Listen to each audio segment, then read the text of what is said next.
You're hearing a voice that doesn't exist. It's a model, trained on the voice of the person who wrote these words. Every sentence you'll hear in this channel is generated, sentence, by software running on a machine somewhere. That might bother you, or it might not. But I want you to notice it, because this channel is about what intelligence is doing in the world right now. And right now, intelligence is doing this. Welcome to the Unbidden. This is a channel for thoughts that arrived without being asked for.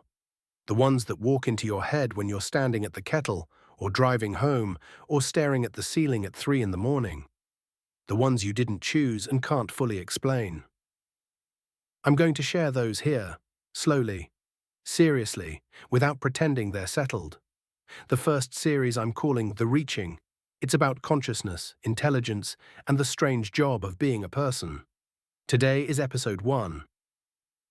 Today's thought is one I couldn't shake. It's a Tuesday morning. You're standing at the kitchen counter waiting for the kettle. Maybe you're scrolling. Maybe you're staring at nothing. And suddenly, apropos of nothing, your brain hands you a thought. It might be the memory of something embarrassing you did when you were 16. It might be the lyrics of a song you haven't heard in years. It might be a question. It might be a flash of an old friend's face. You didn't decide to think it. You weren't trying to think it. You were just standing there. And then there it was. If you stop for 10 seconds and really look at that, not in a heavy way, just curiously, something quietly strange begins to surface. You have spent your entire life calling these thoughts yours, but you are not the one who made them. You are the one who finds them already there. Try this. Right now, decide what your next thought will be. Pick one. Don't let any other thought come in. You can't do it. You'll notice that thoughts arrive before you can choose them.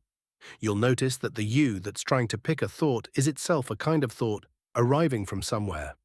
You'll notice that even your decision to try the experiment was an arriving thought. You didn't decide to decide. You found yourself deciding. Walk into any bookstore and look at the meditation section. The whole reason it exists, the whole reason millions of people pay for apps and retreats and books, is that almost everyone, sooner or later, runs into this fact and finds it uncomfortable. The fact that you do not run your own head. You'd think this would be the biggest news of a person's life. You'd think we'd talk about it constantly. But we don't.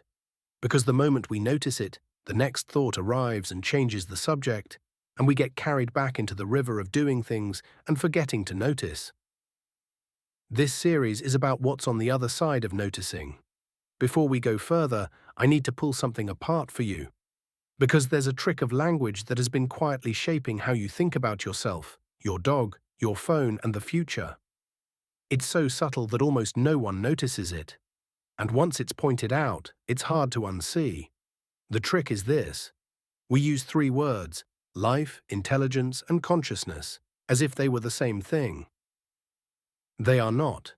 The reason we treat them as one bundle is that in us, they happen to come together. You are alive. You are intelligent. You are conscious. All 3 are happening at once, all the time, and they feel like one continuous fact, being a person.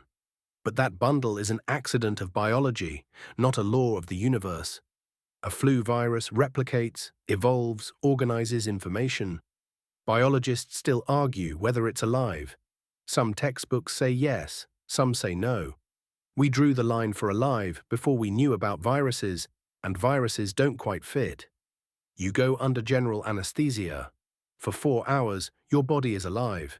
Your heart beats. Your brain is intact. But you, the you that experiences anything, are gone. The lights are on and nobody is home. A modern AI system can write poetry, solve problems, hold conversations. By any reasonable test, it is intelligent. But almost no one who has looked carefully at how it works believes anyone is home there.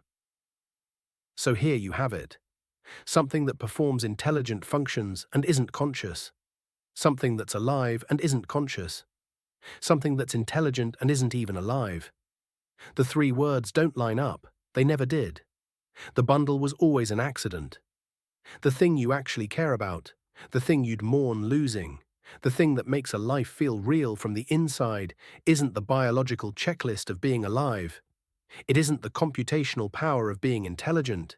It's the inside, the someone being here, the lit candle. That lit candle has a name in the framework I'm going to build over this series. I'm going to call it the vessel. A vessel, the way I'll use the word, isn't your body. Bodies can be alive without vessels. Anesthesia proves that. A vessel isn't your personality. Personalities are stories that play out inside a vessel. A vessel isn't your memory, or your name, or your sense of who you are. All of those are contents of the vessel, not the vessel itself. The vessel is more basic than any of that. It's the being here part, the sense that someone is home, noticing what's happening while everything else happens around them and inside them. You've been a vessel your whole life. You have, in fact, only ever been this vessel. Everything else, your job, your relationships, your worries, has been contents of this vessel. The vessel itself is what's been carrying all of it. And here's the part of this that should make you sit up. You are not the only vessel. Every other conscious being on this planet is also a vessel. Your dog, your partner, the stranger you walked past today without looking at. Each one has a here, a someone home, an inside. Each one is, at this very moment, the protagonist of their own life, while you are the protagonist of yours. Most of us, most of the time, treat other people as backdrop, as the set pieces in our own movie, but each of them is a whole inside, no less real than yours. When you really see this, even for a second, the world stops feeling lonely in a particular way. This whole series, The Reaching, is going to do one thing.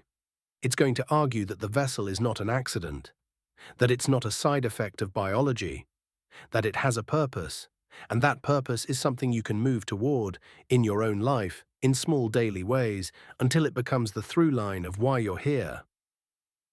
But before we can get there, we need a few more pieces. We need to talk about what intelligence actually is, because it's not what you think.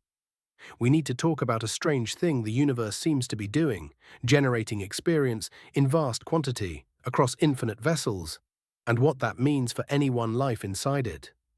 We need to talk about why only humans on this planet can do the thing this series is named after, why the panda can't, why your dog can't, why even an octopus can't quite, and eventually we need to talk about AI, because if intelligence is the substrate of everything, and I'll make that case, then what does it mean that we're now, ourselves, building new vessels for it?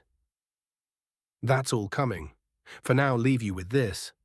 A thought walked into your head this morning, and you didn't ask it to come. Who reached? Hold the question. If something in this resonated, subscribe so you get the next one. The full written version of this thought is on Substack, link in the description. And if you want to send this to one person who you think might also be carrying the same kind of quiet question, that's the only thing that helps a channel like this grow. Thank you for being here. For real. New thoughts every Tuesday. I'll see you next time.